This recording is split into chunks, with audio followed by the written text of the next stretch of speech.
വയനാടിന്റെ ഉറക്കം കെടുത്തി 3 ദിവസമായി ജനവാസ മേഖലയിൽ കറങ്ങി നടക്കുന്ന കരടിയെക്കുറിച്ചുള്ള റിപ്പോർട്ടുകളിലേക്കാണ്.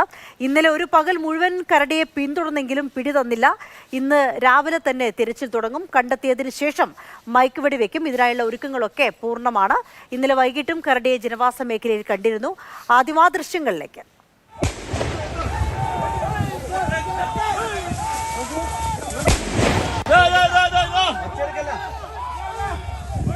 മുന്നിന്ന് മാറ ആളുകളുടെ മുന്നിന്ന് മാറ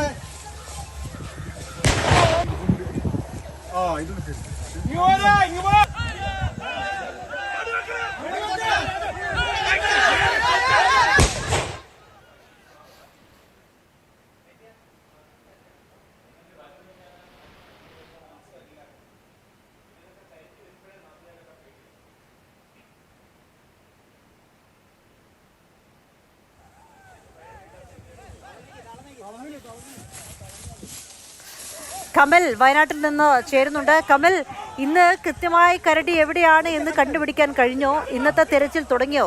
കമൽ എന്തായാലും ഇന്ന് രാവിലെ മുതൽ തന്നെ കരടിയെ തേടി ഇറങ്ങിയിട്ടുണ്ടല്ലോ.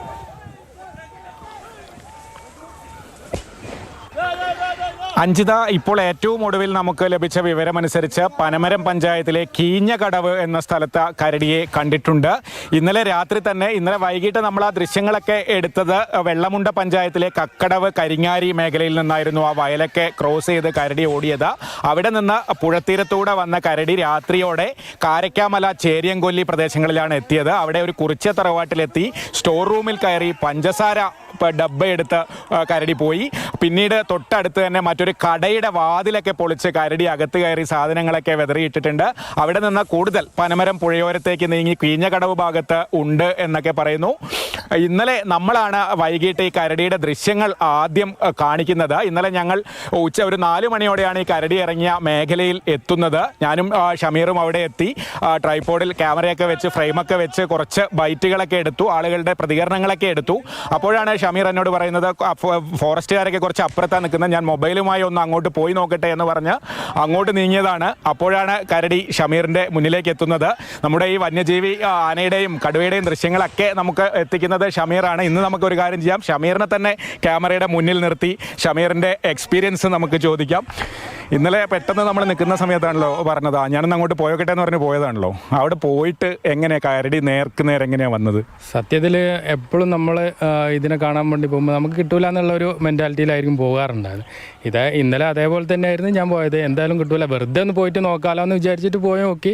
നോക്കുമ്പോൾ അവിടെ ഫോറസ്റ്റുകാരും മൊത്തം തെരച്ചിലും അങ്ങനത്തെ ഒരു ആംബിയൻസ് ആയിരുന്നു. ഒരു തുരുത്തിൽ, വയലിൻ്റെ നടുക്ക്. അതെ, തുരുത്തിൽ മൊത്തം ഫോറസ്റ്റുകാർ ഉള്ളിൽ നിൽക്കുന്നുണ്ട്. അവിടെ അവരെന്താക്കുന്ന മൊത്തം തിരയുന്നുണ്ട്, പടക്കം പൊട്ടിക്കുന്നുണ്ട്, കൂക്കി വിളിക്കുന്നുണ്ട്. അതിനെ ഓടിക്കാൻ, അതിനെ പുറത്തേക്ക് ചാടിക്കാനുള്ള എല്ലാ ശ്രമങ്ങളും അവർ നടത്തുന്നുണ്ട്.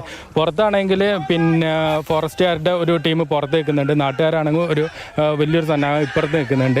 ഇതെല്ലാം കൂടി ഇതാക്കിയിട്ട് നിൽക്കുന്ന സമയത്താണ് ഞാൻ അവിടത്തേക്ക് ചെല്ലുന്നത്. ഞാൻ അവിടത്തേക്ക് ചെന്ന് ഏകദേശം പിന്നെ അവിടെ ഒരു 10 മിനിറ്റോളം നിന്ന്. ഞാൻ 10 മിനിറ്റോളം അവിടുത്തെ മൊത്തത്തിലുള്ള ആംബിയൻസും അവിടെ പടക്കം പൊട്ടിക്കുന്നതും അതിൻ്റെ പുകേൻ്റെയും പിന്നെ തീയിടുന്നതിൻ്റെ ഒക്കെ വിഷ്വൽസ് ഇങ്ങനെ മൊബൈൽ ഇങ്ങനെ എടുത്തുകൊണ്ടിരിക്കുകയാണ്. പെട്ടെന്ന് ഇങ്ങനെ കൂക്കി വിളിക്കുകയും അടുപ്പിച്ച് തന്നെ ഇങ്ങനെ പടക്കം പൊട്ടിച്ച് ശബ്ദം ഉണ്ടാക്കുകയും കൂക്കി വിളിക്കുകയൊക്കെ ചെയ്യുന്ന സമയത്താണ് പെട്ടെന്ന് കരടി പുറത്തേക്ക് ചാടുന്നത്. ചാടിയ സമയത്ത് എൻ്റെ ബേക്കിലുള്ള എല്ലാ ആളുകളും പിന്നെ ചെതറി അപ്പുറത്തേക്ക് ഓടിപ്പോയി. ഞാൻ കാണുന്നത് വെച്ചാൽ ഞാൻ മൊബൈൽ ഇങ്ങനെ പിടിച്ചിട്ട് ഇങ്ങനെ വിഷ്വൽ ഇങ്ങനെ ഇതാക്കുന്നത്, കരടി എൻ്റെ മുമ്പിൽ ഇങ്ങോട്ടേക്ക് ഓടി വരുന്നത്. സ്വാഭാവികമായിട്ട് 2 സെക്കൻഡ് ഞാൻ അവിടെ സ്റ്റക്കായിട്ട് നിന്ന്. പിന്നെ ഞാനിങ്ങനെ ഓടണോ വേണ്ടോ എന്നുള്ള തീരുമാനത്തിൽ ഞാൻ വിചാരിച്ചു കരടി എന്തായാലും കുറച്ചും കൂടി പിന്നെ അടുത്തേക്ക് വരാൻ കുറച്ചും കൂടി ദൂരമുണ്ട്. അപ്പോൾ ഞാൻ സ്വാഭാവികമായിട്ട് ഞാൻ ഫ്രെയിം അവിടെ ഇങ്ങനെ ഇതാക്കിയിട്ട് ഞാൻ വിചാരിച്ചു എന്തായാലും അടുത്തേക്ക് വരുന്ന സമയത്ത് എന്തായാലും ഓടാന്ന് വിചാരിച്ചിട്ട് അവിടെ നിന്ന് നോക്കുമ്പോൾ അത് എൻ്റെ നേരെ ഇങ്ങനെ വന്ന് കുറച്ചൊരു സെക്കൻഡ് ഒരു 5-8 സെക്കൻഡ് നേരെ മുമ്പിലേക്ക് ഇങ്ങനെ വന്ന് പിന്നെ ആ കരടി നേരെ ഡൈവേർട്ട് ചെയ്ത് അപ്പുറത്തേക്ക് പോയി. അപ്പോഴാണ് എനിക്കൊരു ആശ്വാസമായത്. അപ്പോഴേക്ക് പിന്നെ നാട്ടുകാർ മൊത്തം അങ്ങോട്ടേക്ക് അപ്പുറത്തേക്ക് പോയി. അപ്പം അത് നേരെ മുറിച്ച് കടന്ന് അപ്പുറത്തേക്ക് ഒരു പുല്ലിലേക്ക് പോവുകയാണ് ഉണ്ടായത്. അത് നമ്മുടെ ആദ്യത്തെ വിഷ്വൽ. അത് കഴിഞ്ഞിട്ട് ഒരു തവണയും കൂടെ കരടി പുറത്തിറങ്ങിയല്ലോ, ആ വിഷ്വലും വളരെ ക്ലോസ് ആയിട്ട് നമുക്ക് കിട്ടി. ആ സമയം അതിന് കഴിഞ്ഞപ്പോൾ ഞാൻ എന്താക്കി, ഞങ്ങള് പിന്നെ നാട്ടിൽ എല്ലാ ക്യാമറ എല്ലാ ആൾക്കാരൊക്കെ കുറച്ചുകൂടെ എത്തിയത്. ഇല്ല, അപ്പം ക്യാമറ ബാക്കിയുള്ള ചാനലിന്റെ ക്യാമറ ഒക്കെ അപ്പുറത്തെ സൈഡിലായിരുന്നു. ഞാൻ വെറുതെ ഒരു ക്യൂരിയോസിറ്റിക്കാണ് ഞാൻ അപ്പുറത്തേക്ക് പോകുന്നത്. പിന്നെ ഞാൻ എന്താക്കി, ഈ ടീമിൻ്റെ ഒപ്പം തന്നെ ആ പുല്ലിലേക്കാണ് കരടി പോയത്. ആ പുല്ലിലേക്ക് ഞങ്ങൾ കുറച്ച് ആൾക്കാർ ഭയങ്കര എന്താ വെച്ചിട്ടുണ്ടെങ്കിൽ പേടിച്ചിട്ട് തന്നെയാണ് പോയത്. കരടി ഏത് ഭാഗത്താണ് നിൽക്കുന്നത് നമുക്ക് യാതൊരു നിശ്ചയമില്ല. പക്ഷേ അങ്ങോട്ടേക്ക് പിന്നെ ആൾക്കാരും കൂട്ടത്തോടെ എല്ലാവരോടും പറഞ്ഞു നമ്മൾ ഒരുമിച്ച് നിന്നിട്ട് അപ്പുറത്തേക്ക് പോകാമെന്ന് പറഞ്ഞു. ഫോറസ്റ്റുകാരും ബാക്കിലേക്ക് വന്നു. എന്നിട്ട് നമ്മൾ അപ്പുറത്തേക്ക് പോകുന്നത് ആ പിന്നെ കരടീൻ്റെ ഭാഗത്തേക്ക്. അപ്പോഴേക്ക് നോക്കുമ്പോൾ കരടി ആ ഒരു ചെറിയൊരു പൊന്തക്കാട് പോലത്തെ സ്ഥലത്ത് കരടി അവിടെ നിൽക്കുകയാണ്. കരടി അവിടെ നിന്ന ശേഷം പിന്നെ ഫോറസ്റ്റുകാരൊക്കെ വന്നിട്ട് അവിടെ വന്ന് വളഞ്ഞ് ഇതാക്കി. പിന്നെ അവിടെ ഒരു അവിടെ ഓടി അല്ല, അവിടെ നിന്ന് ഓടിയില്ല. അവിടെ കുറേ അവിടെയും പിന്നെ ഒരു 10 മിനിറ്റ് കരടി അവിടെ ഉണ്ടായിരുന്നു. പിന്നെ ആ ഫോറസ്റ്റുകാർ എന്താക്കി മൊത്തം വളഞ്ഞപ്പോഴേക്ക് നാട്ടുകാർ മൊത്തം ആ സൈഡിലേക്ക് വന്നു. നാട്ടുകാർ സൈഡിലേക്ക് വന്നപ്പോൾ നാട്ടുകാർ കുറച്ച് ആൾക്കാരെ എന്താക്കി അവർ അപ്പുറത്തുനിന്നും പിന്നെ അങ്ങോട്ടേക്ക് മാറ്റാൻ നോക്കി, ശ്രമമൊക്കെ നടത്തി. നാട്ടുകാർ അങ്ങോട്ടേക്ക് മാറുകയും ചെയ്ത്. അത് കഴിഞ്ഞപ്പോൾ വെച്ചിട്ടുണ്ടെങ്കിൽ പടക്കം പൊട്ടിച്ചും ഡ്രോണിൻ്റെ മൊത്തം നിരീക്ഷിച്ചിട്ടൊക്കെ സംഗതി അപ്പുറത്തും ഇപ്പുറത്തൊക്കെ ഇതാക്കുന്നുണ്ട്. ഫോറസ്റ്റുകാർ ഈ സൈഡ് നിൽക്കുന്നുണ്ട്, നാട്ടുകാരാണെങ്കിൽ ഇപ്പുറത്തുണ്ട്, ഫോറസ്റ്റിൻ്റെ വേറൊരു ടീം ഇപ്പുറത്ത് നിൽക്കുന്നുണ്ട്. എന്നിട്ട് അതിനെ കരടീനെ രണ്ടാമത് പൊന്തക്കാട്ടിൽ നിന്നുണ്ടാക്കി ഇപ്പുറത്തേക്ക് വയലിലേക്ക് ചാടിക്കാനുള്ള ശ്രമത്താണ്. അപ്പോഴേക്ക് മയക്ക് വെടിക്കാനുള്ള ഒരു ടീം ഇപ്പുറത്ത് നിൽക്കുന്നുണ്ട്. അപ്പോൾ സ്വാഭാവികമായിട്ടും അതിനെ അവിടുന്ന് ഒരു 10 മിനിറ്റോളം എന്താക്കി ഈ പിന്നെ പടക്കം പൊട്ടിച്ചും ഇതാക്കിയിട്ട് അവസാനം എന്താക്കി അത് പുറത്തേക്ക് പിന്നെ നാട്ടുകാരെന്താക്കി ഈ കരടീനെ ഒന്ന് പ്രതിരോധിക്കാൻ വേണ്ടിയിട്ട് നാട്ടുകാരോട് എന്താക്കി ക്രോസിൽ നിൽക്കാൻ വേണ്ടി പറഞ്ഞു. അപ്പോൾ നാട്ടുകാരെല്ലാവരും കൂടി ആ ക്രോസിനെ ആ വയൽ മൊത്തം കരടിക്ക് വേണ്ടിയിട്ട് വളഞ്ഞ സമയത്താണ് പിന്നീട് രണ്ടാമത് എന്താകുന്നത് കരടി പിന്നെയും ചാടുന്നത്. വയൽ വരമ്പത്തൂടെ ഓടി ഒരു പറമ്പിലേക്ക് കയറുന്ന വിഷ്വൽ. പിന്നെ അതെ, പിന്നെ ആ സമയത്ത് ഞാൻ അവിടെ തന്നെ മൊബൈലായിട്ടിരുന്നു. കമലേട്ടൻ അപ്പുറത്ത് ലൈവ് ഞാൻ നിർത്തിയിട്ട് അപ്പോഴാണ് ഞാൻ വിഷ്വൽ മൊത്തം അങ്ങോട്ടേക്ക് ഇട്ടിരുന്നത്. അപ്പോൾ ഞാൻ ഈ സാധനങ്ങൾ മൊത്തം അപ്ഡേറ്റ് ചെയ്യുകയും കമലേട്ടൻ അവിടെ നിന്ന് ലൈവ് കൊടുക്കുന്ന സമയത്ത് ഈ സമയത്താണ് കരടി ഇതാക്കുന്നത്. പിന്നെ ആ കരടീൻ്റെ വിഷ്വൽ മൊബൈലിലേക്ക് സൂം ചെയ്ത് ഞാൻ കരടി ആ പിന്നെ വയലിങ്ങനെ മുറിച്ച് കടന്ന് നാട്ടുകാർ ഒരു സൈഡ് അപ്പുറത്ത് പിന്നെ വെടിവെക്ക് സാറേ എന്നൊക്കെ പറഞ്ഞുകൊണ്ട് സാറേന്നൊക്കെ ഫുൾ ഇതാണ്. അപ്പോൾ നാട്ടുകാർക്ക് ഉള്ളൊരു അമർഷമുണ്ട്. കാരണം ഇത്രയും പിന്നെ ഓപ്പൺ സ്പേസിൽ കരടീനെ കിട്ടിയിട്ട് ഈ ഫോറസ്റ്റുകാർ വെടിവെച്ചില്ല. നിങ്ങൾ ഇനി അപ്പുറത്തേക്ക് പോയിട്ടുണ്ടെങ്കിൽ അപ്പുറത്ത് മൊത്തം കാടാണ്. ആ കാട്ടിലേക്ക് എങ്ങനെ പോയിട്ടുണ്ടെങ്കിലാണ് ഇതിനെ ഇതാക്കാന്നുള്ള ഒരു അത് പറഞ്ഞത് എന്താ അറിയാമോ? അത് വൈകിട്ട് നമ്മൾ ദൗത്യസംഘത്തോട് സംസാരിച്ചപ്പോൾ അവർ പറഞ്ഞത് അവർ എയിം ചെയ്യുന്ന സമയത്ത് തൊട്ടപ്പുറത്ത് നാട്ടുകാരുണ്ട്. അതിൻ്റെ ഒരു അപകട സാധ്യത കൊണ്ടാണ് അവർ അന്നേരം മയക്കുവെടി വെക്കുക. ഒന്നാമത് അത്രയും ക്രൗഡ് കൂടുതലാണ്. അപ്പം ക്രൗഡ് കൂടുതലാണ്. ഈ കരടി ഏത് ഭാഗത്തേക്കാണ് വരിക എന്നുള്ളത് ഒരു മയക്കുവെടി വെച്ച കരടി ഓടി ആരെങ്കിലും ആക്രമിക്കുമോ? ഇപ്പം നമ്മൾ ഇപ്പോൾ കടുവേൻ്റെയും പുലിൻ്റെ ഒക്കെ നമുക്ക് ഒരു എക്സ്പീരിയൻസ്, കാരണം ഇത് മയക്കുവെടി വെച്ചിട്ടില്ല, എങ്ങനെയാണ് ഇതിന് ഒരു ഇത് ഉണ്ടാകുക, ഇതിൻ്റെ സഡക്ഷൻ എങ്ങനെയൊക്കെ ആയിരിക്കും ഉണ്ടാകുക എന്ന് നമുക്ക് ഒരു ധാരണ ഉണ്ട്. പക്ഷേ ഈ കരടീനെ ആദ്യമായിട്ടാണ് നമ്മൾ ഫസ്റ്റ് നമ്മൾ ആ അപ്പുമാഷിൻ്റെ ഒരു കളത്തിൽ മാത്രമാണ് കണ്ടത്. പിന്നെ നമ്മൾ ആദ്യമായിട്ടാണ് കരടീനെ നമ്മൾ കാണുന്നത്. അതിൻ്റെ ഇടയ്ക്ക് ഒരു തമാശയും കൂടെ ഷമീർ പറയണ്ടായിരുന്നല്ലോ, ആരോ ബൈക്കിൽ വന്നിട്ട് ആളെ ഇട്ടിട്ട് ഓടിയെന്നൊക്കെ. അതിൻ്റെ ഇതൊക്കെ കഴിഞ്ഞിട്ട് ഞങ്ങൾ എന്താക്കി ആ തോട്ടത്തിലേക്ക് എല്ലാവരും കൂടി കയറി. അപ്പോൾ തോട്ടത്തിലേക്ക് പോകുമ്പോൾ ഞങ്ങളും ഒരു ഫോറസ്റ്റ് ടീമും കൂടി ഉണ്ടായിരുന്നു. പക്ഷേ ഞങ്ങൾ ഒരു ഫോറസ്റ്റ് ടീമും കൂടി ഉണ്ടായിരുന്നു. ആ ടീമിൻ്റെ ഒപ്പം ഞങ്ങൾ മുകളിൽ പോയപ്പോൾ സമയത്താണ് താഴെ ഒരു വീട്ടിൽ കടുവ മുറ്റത്ത് അല്ല കരടി പിന്നെ കടുവ എന്ന് തന്നെ എപ്പോഴും പറഞ്ഞു പോയി. നമ്മൾ കടുവേനെയാണല്ലോ എല്ലാ സമയം കാണുന്നത്. അപ്പോൾ കരടി വന്നിട്ട് എന്താക്കി ആ മുറ്റത്ത് വന്നപ്പോൾ ആ കുട്ടികളും അമ്മച്ചിയൊക്കെ ഫുൾ കരഞ്ഞു. അപ്പോഴേക്ക് ഇത് താഴോട്ടേക്ക് പോയിട്ടുണ്ടെന്ന് പറഞ്ഞ സമയത്ത് ഞാൻ താഴോട്ടേക്ക് ഓടി സമയത്ത് എന്താക്കി അപ്പം ആളുകളൊന്നും എല്ലാം കരടീൻ്റെ വൈത്താല പുറകെയാണ് എല്ലാവരും ഓടുന്നത്. സ്വാഭാവികമായിട്ടും നോക്കുമ്പോൾ അവിടെ ഒരു സ്ത്രീയും ഒരു കുട്ടിയും ഒരു ബുള്ളറ്റും അവിടെ കിട്ടുന്നത്. അപ്പം ഞാൻ ചോദിച്ചു, അല്ല നിങ്ങളെന്താ ഇവിടെ ഒറ്റ കേൾക്കുന്നത് ചോദിച്ചപ്പോൾ അവർ പറഞ്ഞ് ഭർത്താവ് ഉണ്ടായിരുന്നു, ഭർത്താവ് കരടീനെ കണ്ട സമയത്തോ അതിൻ്റെ ഒപ്പം പുറകെ പോയി. ഞാൻ ആലോചിച്ചത് എന്ത് മനുഷ്യന്മാരാണ് ഇവരെ ഈ ഒറ്റക്കാക്കിയിട്ട് പോയി. എന്നോട് പറഞ്ഞ് ഒന്ന് മൊബൈൽ തരുമോ, അവരൊന്ന് വിളിച്ചോട്ടെ. ഞാൻ മൊബൈലും കൊടുത്ത്, പക്ഷെ അവരെ കിട്ടിയില്ല. അപ്പോൾ കുറച്ച് കഴിഞ്ഞപ്പോൾ അവർ വന്നിട്ട് പോയി. എന്തായാലും ഷമീർ ഇതുവരെ കഴിഞ്ഞ ആഴ്ച ആനൻ്റെയും അതിന് മുന്നേ കടുവയുടെയും കഴിഞ്ഞ വർഷം നമ്മളെ പുതുശ്ശേരി കടവിൽ കുപ്പാടിത്തറയിൽ ഒരു കടുവയെ മയക്കുവെടി വെച്ചപ്പോഴും വന്ന ഷമീറിൻ്റെ ക്യാമറയിൽ കൂടിയാണ് 1 മണിക്കൂറോളം ലോകം മുഴുവൻ ആ ദൃശ്യങ്ങൾ കണ്ടത്. ഇന്നലെ കരടിയുടെ ദൃശ്യങ്ങളും ഇത്തരത്തിൽ പകർത്തി പെട്ടെന്ന് ക്യാമറയൊക്കെ വെച്ച് മൊബൈലും കൊണ്ട് അങ്ങോട്ട് പോയപ്പോഴാണ് കരടി ഷമീറിൻ്റെ മുന്നിലേക്ക് വന്നത്. അഞ്ജിത, എന്തായാലും നമുക്ക് ആ ദൃശ്യങ്ങൾ ഇന്നലെ അതുകൊണ്ട് വളരെ കൃത്യമായി പ്രേക്ഷകരിലേക്ക് എത്തിക്കാൻ കഴിഞ്ഞു. ഓക്കെ കമല്, ഷമീർ, ഇനിയും ഷമീറിന്റെ ഈ കരടിയെ കണ്ടെത്തുന്നതും കരടിയെ പിടികൂടുന്നതുമായ ദൃശ്യങ്ങൾക്ക് വേണ്ടിയുള്ള കാത്തിരിപ്പിലാണ്. എന്തായാലും കരടിയെ കണ്ടാൽ ഉടൻ മയക്കുവെടി വെക്കുക എന്നൊരു തീരുമാനം തന്നെയാണോ വനംവകുപ്പിനുള്ളത്? അതിനുശേഷം കരടിയെ കാട്ടിലേക്ക് തിരികെ വിടുമോ അതോ മറ്റെന്തെങ്കിലും പദ്ധതികൾ വനംവകുപ്പിന്റെ മനസ്സിലുണ്ടോ?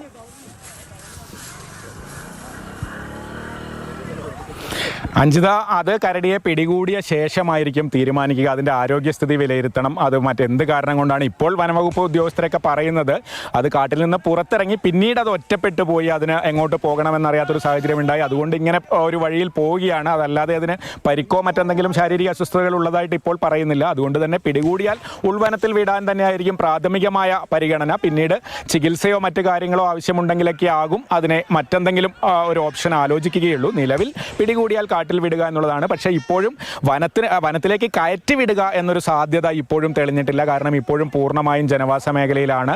പനമരം പുഴയുടെ കരയ്ക്ക് മുൻപ് പ്രളയ സമയത്തൊക്കെ നമ്മൾ ഒരുപാട് ലൈവൊക്കെ കൊടുത്തിട്ടുള്ള സ്ഥലമാണ് ഈ കീഞ്ഞ കടവൊക്കെ. അവിടെയൊക്കെ വെള്ളം കയറി വലിയ വിഷയമുണ്ടായി. ആ ഭാഗത്ത് പനമരം പുഴയോരത്തുള്ള പ്രദേശത്താണ് ഇപ്പോൾ കരടിയുടെ സാന്നിധ്യമുള്ളത്. ഇന്നലെ ഞാൻ പറഞ്ഞതുപോലെ ഒരു വീട്ടിൽ കയറി പഞ്ചസാര ഡബ്ബ എടുത്തുകൊണ്ടുപോയി അവിടെ ആളുകളൊക്കെ ബഹളം വെച്ചപ്പോൾ ഓടി അപ്പുറത്തെ കടയുടെ വാതിൽ പൊളിച്ച് ഉള്ളിൽ കയറി സാധനങ്ങളൊക്കെ വലിച്ചു വാരി ഇട്ടു. പക്ഷേ കരടിക്ക് കഴിക്കാൻ പറ്റിയൊന്നും കിട്ടിയില്ലെന്ന് തോന്നുന്നു. അത് രാവിലെയാണ് കണ്ടത്. അത്തരത്തിൽ ഈ എന്തായാലും ആളുകളുടെ സാന്നിധ്യമുള്ളപ്പോൾ കരടി ഓടി രക്ഷപ്പെടുകയാണ്. ഇതുവരെ ഒരു അക്രമ സ്വഭാവം മനുഷ്യരുടെ നേരെ കാണിച്ചിട്ടില്ല എന്നുള്ളതാണ് ഏറ്റവും ആശ്വാസകരമായ കാര്യം. കമലാണ് പനമരത്ത് നിന്ന് വിവരങ്ങൾ നൽകിക്കൊണ്ടിരിക്കുന്നത്. കമൽ, ഈ മേഖല മുൻപും അങ്ങനെ കരടിയൊക്കെ ഇറങ്ങുന്ന ഒരു സ്ഥലമാണോ? ഏതോ ഒരു പ്രദേശവാസിയുടെ പ്രതികരണത്തിൽ കേട്ടു മുൻപ് ഇങ്ങനെ ഒരു സംഭവം ഉണ്ടായിട്ടില്ല എന്ന്. അങ്ങനെ വന്യമൃഗങ്ങളുടെ ശല്യമൊന്നും ഇല്ലാത്തൊരു മേഖലയായിരുന്നോ ഇത്? അഞ്ജിത, പനമരം പഞ്ചായത്തിൽ തന്നെ ചില ഭാഗങ്ങളിൽ രൂക്ഷമായ വന്യജീവി ശല്യമുണ്ട്. കഴിഞ്ഞ ദിവസങ്ങൾക്ക് മുൻപ് നമ്മൾ കാട്ടാനയുടെ ദൃശ്യങ്ങളൊക്കെ കാണിച്ച് അത് വനത്തിൽ നിന്ന് ആന സ്ഥിരമായി ഇറങ്ങി വരുന്ന ഒരു മേഖലയാണ്. പക്ഷേ ഇപ്പോൾ ഈ കരടിയുള്ള പ്രദേശം എന്ന് പറയുന്നത് വെള്ളമുണ്ട പഞ്ചായത്തിൽ നിന്ന് പനമരം പഞ്ചായത്ത് തുടങ്ങുന്ന ആ അതിർത്തി പ്രദേശം. അവിടെയൊന്നും ഒരു തരത്തിലുള്ള വന്യജീവി സാന്നിധ്യവുമില്ല. കാട്ടുപന്നിയോ കുരങ്ങോ ഒക്കെ അപൂർവമായി കൃഷി നശിപ്പിക്കുക എന്നുള്ളതല്ലാതെ മറ്റു രീതിയിൽ കടുവയോ ആനയോ പുലിയോ ഒന്നും ഇറങ്ങുന്ന സ്ഥലമൊന്നുമല്ല. വനത്തിൽ നിന്ന് വളരെ മാറിയുള്ള ജനവാസ മേഖലകളാണ്. ആളുകൾക്ക് അത്തരത്തിലുള്ള അനുഭവങ്ങളൊന്നും മുൻപില്ല. അതുകൊണ്ട് തന്നെയാണ് ആളുകൾ പെട്ടെന്ന് ഭീതിയിലാകുന്നത്. ഈ കരടി കാട്ടിൽ നിന്ന് ഇറങ്ങിയിട്ട് ഏതാണ്ട് 4 ദിവസമാകുന്നു. 60 മണിക്കൂറോളം കരടി പുറത്തുകൂടി സഞ്ചരിച്ചു കഴിഞ്ഞു. പക്ഷേ ഒരു സ്ഥലത്ത് നിൽക്കുന്നില്ല. ദിവസവും കിലോമീറ്ററുകൾ താണ്ടി അടുത്തടുത്ത സ്ഥലത്തേക്ക് പോവുകയാണ്. ഈ പനമരത്ത് നിന്ന് ഇനി പുഴയോരത്തുകൂടെ കൂടുതൽ ദൂരം പോയാൽ നീർവാരം മേഖല, അതുപോലെ ദാസനക്കര, അങ്ങനെ കുറുവദ്വീപിന് അടുത്തേക്ക് വീണ്ടും എത്തും. അങ്ങനെയാണെങ്കിൽ വനമേഖലയിലേക്ക് എത്തും. പക്ഷേ അതിനിയും കുറേ ദൂരമുണ്ട്. ഇപ്പോൾ പൂർണ്ണമായും ജനവാസ മേഖലയിലാണ്. ഇന്നിനി പകൽ എവിടേക്കാണ് കരടി പ്രത്യക്ഷപ്പെടുന്നത് എന്ന് അറിയില്ല. ഇന്നലെ അങ്ങനെയായിരുന്നു. രാത്രി പല സ്ഥലത്തും കണ്ടു. ഇന്നലെ ഉച്ചയാകുമ്പോഴേക്ക് ആ കക്കടവിലെ വയലിലിറങ്ങി ആ തുരുത്തിൽ കയറി ഒളിച്ചു. അവിടെ നിന്ന് പുറത്തേക്ക് ഇറങ്ങുമ്പോഴാണ് നമ്മളൊക്കെ അവിടെ എത്തിയത്. എന്തായാലും ഇന്നും പകലും ഈ പ്രദേശത്ത് മുഴുവൻ അരിച്ചു പെറുക്കിയുള്ള തെരച്ചിലുണ്ടാകും. ദൗത്യസംഘമൊക്കെ സ്ഥലത്ത് എത്തിക്കഴിഞ്ഞു. അവസാനം കണ്ട സ്ഥലം എവിടെയാണ് എന്ന് കേന്ദ്രീകരിച്ചാണ് തിരച്ചിൽ നടത്തുക. എന്തായാലും ഇന്നലെ രാത്രി 10-11 മണിക്കൊക്കെ കണ്ട സ്ഥലത്ത് നിന്ന് കരടി കൂടുതൽ ദൂരം സഞ്ചരിച്ചു കഴിഞ്ഞു എന്നാണ് ഇപ്പോൾ മനസ്സിലാകുന്നത്. ഈ കീഞ്ഞ കടവിൽ ആയിരിക്കും തിരച്ചിൽ നടത്തുക. അതിൻ്റെ ഒരു പുതിയ വിവരങ്ങൾ നമുക്ക് അല്പസമയത്തിനകം നൽകാനാകും. ഈ കടയിൽ കയറിയതും അതുപോലെ ആ വീട്ടിൽ കയറിയതുമായി ബന്ധപ്പെട്ട പ്രതികരണങ്ങളൊക്കെ നമ്മൾ നേരത്തെ നൽകിയിരുന്നു. അവരൊക്കെ ആരും കരടിയെ നേരിട്ട് കണ്ടിട്ടില്ല. അതുകൊണ്ടാണ് ഇപ്പോൾ ഇന്നലെ കണ്ട കാഴ്ച തന്നെയേ ഉള്ളൂ. ഇപ്പോൾ ഷമീർ പറഞ്ഞതുപോലെ ഇന്നലെ ആ വയലിൽ നിന്ന് കണ്ടതാണ് അവസാനമായി ആളുകൾ നേരിട്ട് കണ്ട കാഴ്ച. മറ്റു സ്ഥലത്തൊക്കെ കരടിയുടെ സാന്നിധ്യത്തിൻ്റെ ലക്ഷണങ്ങൾ മാത്രമാണ് കിട്ടിയത്. ശരി, കമലാണ് വിവരങ്ങൾ നൽകിക്കൊണ്ടിരിക്കുന്നത്. കമലും ഷമീർ മച്ചിങ്കിലും കരടി ഇറങ്ങിയ പ്രദേശത്തുണ്ട്. രണ്ടുപേരിലേക്കും വരാം. കമലിലേക്ക് വരാം. കമൽ, നമുക്ക് അല്പം മുൻപ് കമൽ തന്നെ എടുത്ത നാട്ടുകാരുടെ ചില പ്രതികരണങ്ങളിലേക്ക്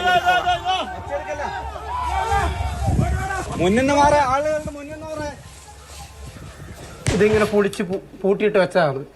അപ്പോൾ ഇത് ഞാൻ രാവിലെ വന്നപ്പോൾ ദൈവമേ ഇതെന്ത് കഥയാണെന്ന് വെച്ചത്. അപ്പോൾ നോക്കുമ്പോണ്ട് അതിൻ്റെ ഉള്ളിൽ ഉള്ളി, സവാള, പിന്നെ തക്കാളി, അതുപോലെ തന്നെ ഈ നമ്മുടെ ജ്യൂസുകൾ അതൊക്കെ വാരി വിതറി വെച്ചിട്ടുണ്ട്. അപ്പോൾ അതിലൊക്കെ ഇങ്ങനെ എന്തൊക്കെ ഇങ്ങനെ ചവറ പോലെ ഇട്ടിട്ടുണ്ട്. അപ്പോൾ നോക്കുമ്പോൾ കള്ളനാണെങ്കിൽ ഈ സാധനങ്ങളൊക്കെ എടുത്തുകൊണ്ട് പോവുമായിരുന്നു. പക്ഷെ ഇതെന്താ അതിന് എന്താ ഭക്ഷണം കഴിക്കാനുള്ള ഒരു ഇതിലാന്ന് തോന്നുന്നു. ആ കട്ട ഇടക്കിയിട്ടുണ്ട്. ഇത് ഇടക്കി ആദ്യമായിട്ടാണ് ഇങ്ങനെ ഒരു നമ്മുടെ ഈ പ്രദേശം എന്ന് വെച്ചാൽ ഞങ്ങളുടെ തറവാട്ടിലെ ചരിത്രത്തിൽ ആദ്യമായിട്ടാണ് ഇങ്ങനെ ഒരു സംഭവം ഉണ്ടാകുന്നത്. കാരണം വെച്ചാൽ ഇങ്ങനെ കരടി ഇങ്ങനെ വരുന്നു എന്ന് പറഞ്ഞാൽ പല രീതിയിൽ നമുക്ക് ആക്രമണങ്ങളെ നേരിടേണ്ടി വരുന്ന ഇതൊക്കെ ദൃശ്യങ്ങളാണല്ലോ കാണുന്നത്. ആ ഒരു പേടി കൊണ്ടാണ് ഈ ഇന്നലെ അല്ലെങ്കിൽ ഈ കോളനിയിലുള്ള കണ്ടതെന്ന് വെച്ചാൽ ഞാൻ റൂമിൽ കിടക്കായിരുന്നു. അപ്പോൾ സൗണ്ട് കേട്ടപ്പോൾ ഇറങ്ങി നോക്കി. അപ്പോൾ ഇതാണ് അവസ്ഥ. വാതിൽ അടിക്കുന്ന സൗണ്ട് കേട്ട്. അപ്പോൾ എല്ലാവരും വിളിച്ച് ഇറങ്ങി നോക്കുമ്പോൾ റൂമിൽ കയറി നോക്കുമ്പോൾ പഞ്ചസാരൊക്കെ ഇങ്ങനെ റോട്ട് കൂടാക്കി കണ്ടില്ല. കമലിലേക്ക് വീണ്ടും പോവുകയാണ്. കമൽ, ഈ മയക്കുവെടി സംഘം ഉൾപ്പെടെ ഇപ്പോൾ കരടിയെ തെരയുന്നതിന്റെ ഭാഗമാണോ, അതോ ഈ മറ്റ് വനംവകുപ്പിന്റെ മറ്റു ഉദ്യോഗസ്ഥർ കണ്ട ശേഷം കൃത്യമായി ലൊക്കേറ്റ് ചെയ്ത ശേഷം മയക്കുവെടി സംഘത്തെ അങ്ങോട്ട് എത്തിക്കുകയും മയക്കുവെടി വെക്കുകയും ചെയ്യുക എന്നുള്ളതാണോ പ്ലാൻ?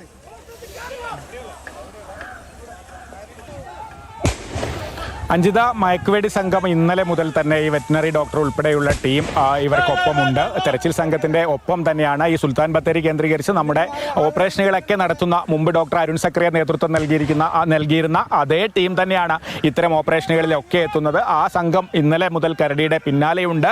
അവർക്ക് 1-2 തവണ മയക്കുവെടി വെക്കാൻ ഏതാണ്ട് സാഹചര്യം ഒത്തുവന്നതാണ്. പക്ഷേ ആളുകളുടെ സാന്നിധ്യം, അപകട സാധ്യത കണക്കിലെടുത്താണ് ഇന്നലെ വൈകിട്ട് വെക്കാൻ കഴിയാതിരുന്നത്. ഇന്ന് എന്തായാലും കരടിയെ അത്തരമൊരു സാഹചര്യത്തിൽ കിട്ടിയാൽ മയക്കുവെടി വെക്കുക തന്നെ ചെയ്യും. അതിനുള്ള എല്ലാ തയ്യാറെടുപ്പുകളുമുണ്ട്. വനംവകുപ്പിന്റെ ഇത്തരം ഓപ്പറേഷനുകളിൽ പരിചയസമ്പന്നരായ മറ്റ് ഈ ബത്തേരിയിലെ സംഘത്തിന് പുറമെ മറ്റ് ജീവനക്കാർ, ഇത്തരം ഓപ്പറേഷനുകളിലേക്ക് സ്ഥിരം പങ്കെടുക്കുന്ന കുറേ ജീവനക്കാരുണ്ട്. അവരൊക്കെ ഈ സംഘത്തിന്റെ ഭാഗമാണ്. കൽപ്പറ്റയിൽ നിന്നുള്ള RRT ടീമുണ്ട്.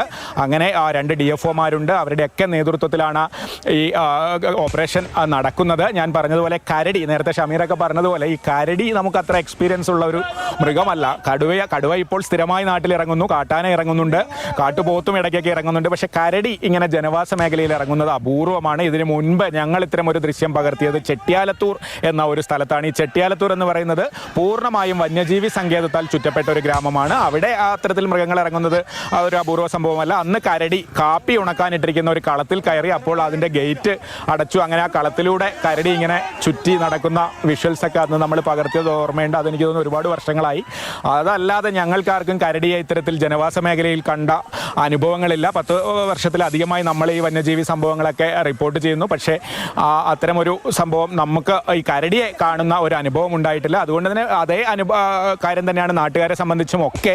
കരടി ഇങ്ങനെ ഇറങ്ങിക്കഴിഞ്ഞാൽ എന്ത് സംഭവിക്കുമെന്നുള്ള ഒരു മുൻപരിചയമില്ല. പക്ഷേ ഏറ്റവും ആശ്വാസകരമായ കാര്യം മനുഷ്യൻ്റെ സാന്നിധ്യം ഉണ്ടാകുന്നു, ശബ്ദം കേൾക്കുന്നു, അപ്പം തന്നെ കരടി അവിടെ നിന്ന് ഓടി രക്ഷപ്പെടുകയാണ്. ഇതുവരെ ഒരു അക്രമ സ്വഭാവം ഒരു മനുഷ്യന് നേരെ തിരിയുന്ന ഒരു സാഹചര്യം ഈ 3-4 ദിവസം കൊണ്ട് ഉണ്ടായിട്ടില്ല.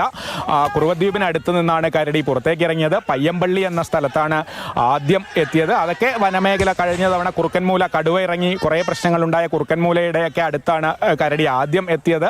അവിടെ നിന്ന് പതുക്കെ മാനന്തവാടി നഗരത്തിനടുത്തേക്ക് വന്നു. വള്ളിയൂർക്കാവ് ഭാഗത്ത് കരടിയെ കണ്ടു. അവിടെ ആളുകൾക്ക് നേരെയൊന്നും ഒരു അക്രമ സ്വഭാവം കാണിച്ചില്ല. പിന്നീട് ഇടവക പഞ്ചായത്തിലെ തോണിച്ചാൽ, അത് കഴിഞ്ഞാണ് ഇന്നലെ വെള്ളമുണ്ട പഞ്ചായത്തിന്റെ വിവിധ ഭാഗങ്ങളിൽ ഇത്തരത്തിൽ കരടി എത്തിയത്. എല്ലായിടത്തും ഇന്നലെ പുലർച്ചെ കൊമ്മയാട് പള്ളിയുടെ അടുക്കള വാതിലൊക്കെ പൊളിച്ച് വെളിച്ചെണ്ണയും പഞ്ചസാരയൊക്കെ എടുത്തുകൊണ്ട് പോയി. അത്തരത്തിൽ 2-3 അടുക്കളകളിൽ കയറി എന്നതൊഴിച്ചാൽ മറ്റ് നാശനഷ്ടങ്ങൾ ഉണ്ടാക്കുകയോ ആളുകളുടെ നേരെ അക്രമ സ്വഭാവം കാണിക്കുകയോ ഒന്നും ചെയ്തിട്ടില്ല.